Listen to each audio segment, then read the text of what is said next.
Nous avons tous un passé. Les personnes, bien sûr, mais aussi les endroits que nous aimons.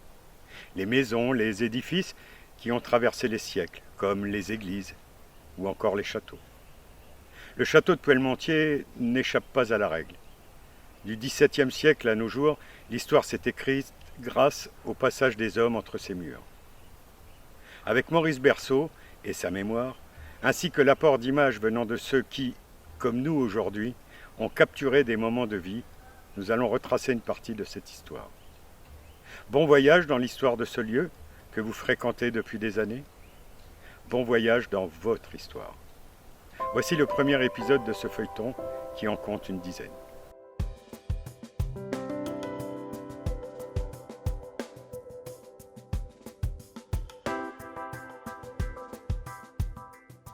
L'Institut médico-éducatif Le Joli Coin et le Centre d'aide par le travail Les Ateliers de l'Héronne sont abrités par un château implanté à Puellemontier, commune située dans le secteur du lac du Der, au nord-ouest de la Haute-Marne et limitrophe de l'Aube et de la Marne.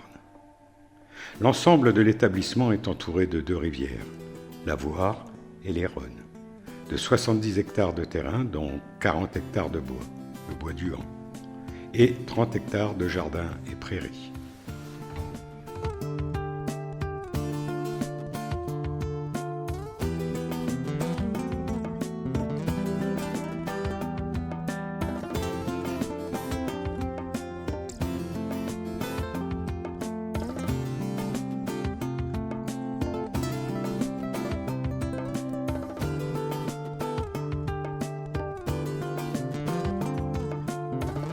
Repas de Noël avec Monsieur Guéry, avant les vacances et après une séance de diapositives. Après les cueillettes, un repas était pris dans l'atelier.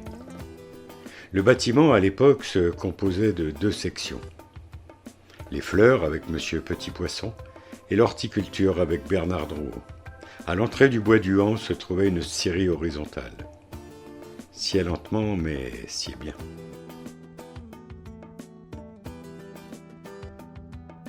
Le bois du Han fournissait le lierre pour les décorations diverses et permettait aux enfants sans famille de s'occuper pendant les vacances.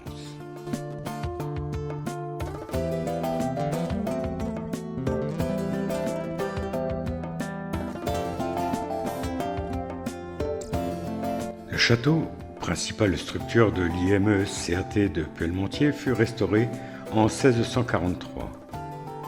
Il a abrité les marquis de Meyronnet pendant plusieurs générations. Le marquis de Meyronnet fait don du château, de toutes ses terres et bois à des œuvres de bienfaisance dans les années 1900. Ce fut un orphelinat, tenu par des sœurs jusqu'à la Seconde Guerre mondiale.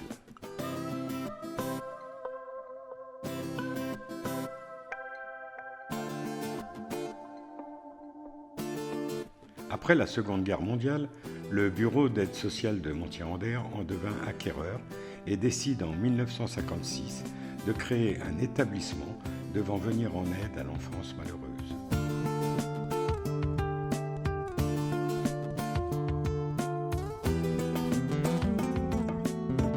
En 1959, l'établissement reçoit des jeunes de 6 à 18 ans, déficients légers et moyens.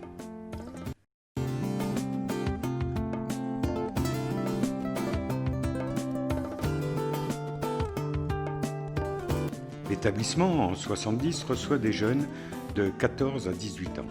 Et en 75, est créée une section pré-apprentissage de 12 à 14 ans.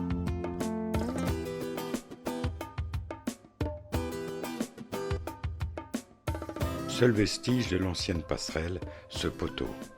La nouvelle se trouve entre le lavoir et l'ancienne.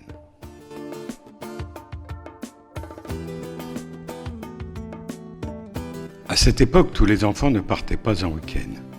Il restait toujours du monde. Alors, les éducateurs assuraient une permanence et tentaient d'occuper les jeunes avec ce qu'ils avaient.